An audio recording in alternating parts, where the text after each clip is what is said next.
Thank you. Thank you. Thank you very much. Take a seat. G'day everybody, how are you? Before I start anything, I want to first of all thank you for the opportunity here to be a part of the Summer Conference 2006. For those of you who don't know me, my name is Nick Vujicic. I'm 23 years old, and today I want to share with you three main keys in my life that got me from a life without limbs to a life without limits. For those of you who do not know my story, I was born without arms and legs. There was no medical reason why this had happened. Alright, one more trick before we get into my story. I have a phone up here, and what I'm actually going to do is I'm going to flick up my phone onto my shoulder. Now this does not happen the first time, but what happens when you fail? Very good. What happens when you fail? Very good. Can someone give me a sound for a ringing phone, please? Very good. Very good. Thank you. Thank you. Here we go. I'm coming!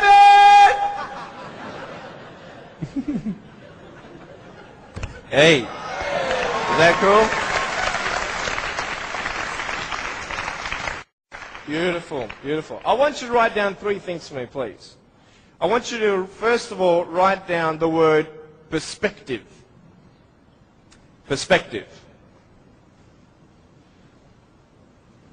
And the word after that, I want you to write underneath it, vision.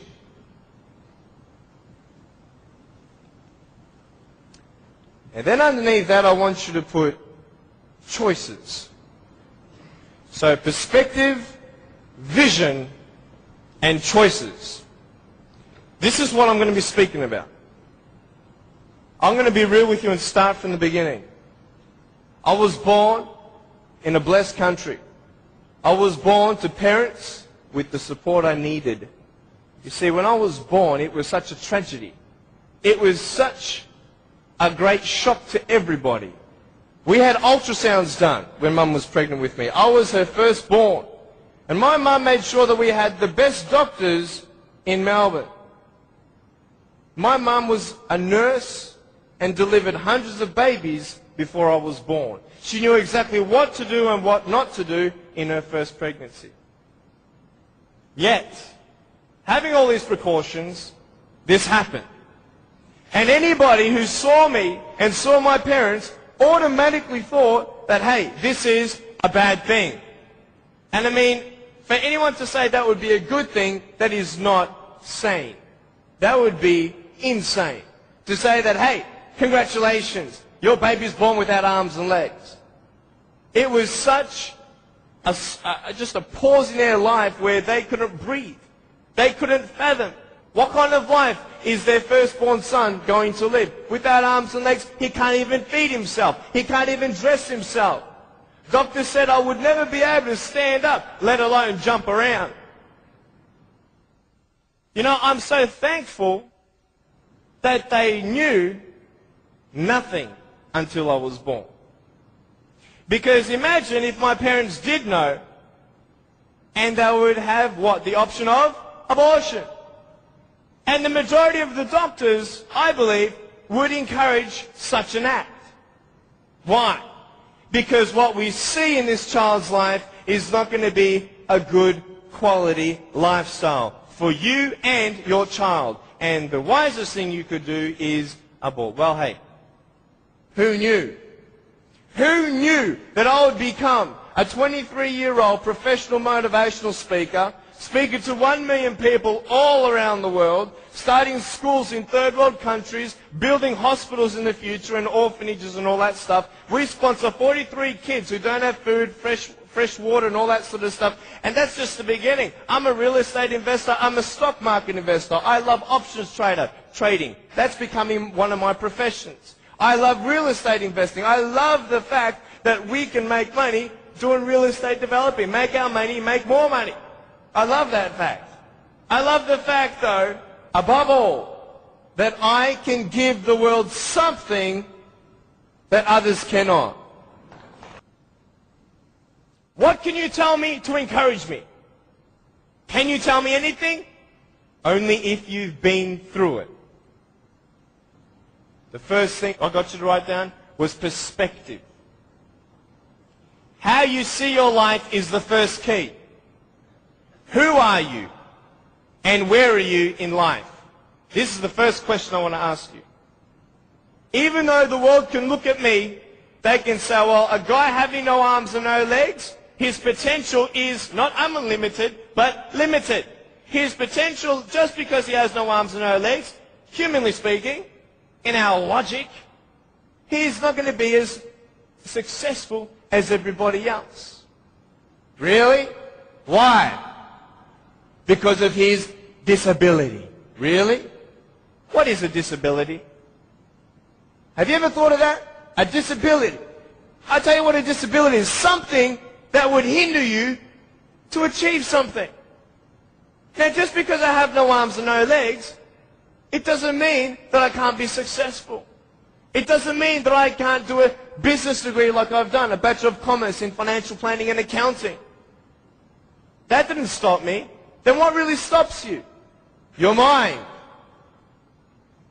The way you see your life and where you are going will determine how successful you will be in life. Don't ask yourself and see what you don't have, see what you do have, and then say, okay, this is where I am. But don't limit yourself to say, well, if only I had this, or if only I had that. You can think of all the things that you don't have, but I want to ask you, is that really constructive? No. Why? Because no one can turn back time. It's up to you with what you do with today. Your priorities, your daily agenda will determine how successful you are. You want to know something? I started to be thankful.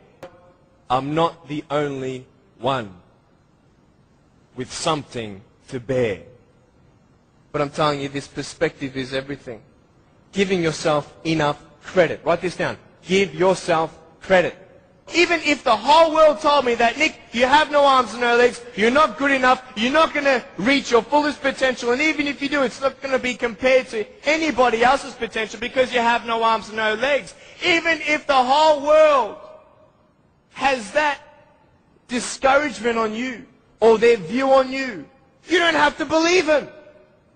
You get it? You don't have to believe others' opinions because it's just an opinion. Because the world is looking for hope. First thing, be thankful. Know where you are. Now, when you establish where you are in life and who you are in life, and you give yourself a little bit of credit, if you find one positive thing about your life that no one can argue with, then hang on to that and go from there. Now, where are we going? Once you establish where you are and hang on to the positive things, the assets that you have, then expand on that. Stop thinking of what missed opportunities are out there, because then you'll miss more. Where are you going? Vision. Vision. What is your vision?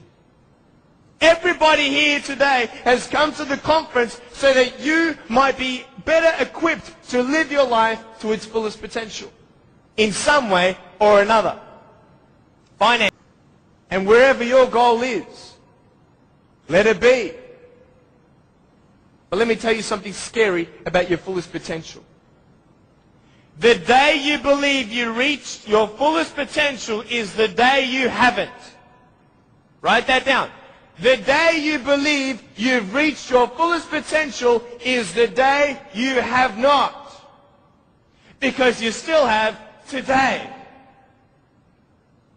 You and I know that we can make choices to either better our life or put our life in a worse position. Where are you going? Is it big?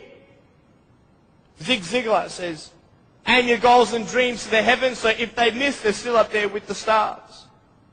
I'm dreaming big. You have visions. You have... The only limits I have in my life are the limits I put on me or on myself. I want to live a life with no limits. Visions beyond comprehension. But it's coming. Not in my time, but it's coming. I want it now, but it's coming. You want the diamond now, but it's coming. It's coming. It's coming. If you keep on going forward. It's simple. Really simple. Right? Vision. reaching your fullest potential. That's what I want. Isn't that what you want?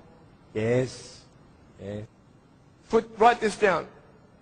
Do not put off the things that you can do today. Stop procrastinating. But with that, we're all guilty of that. If you're not guilty of that, you're special. Because I believe I'm guilty of it, and a lot of people are. I'm a procrastinator. But if that's what you value so much, you will automatically have that motive. There's a perfect time for everything.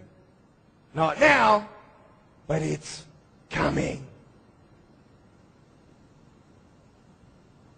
Perspective, vision, and choice.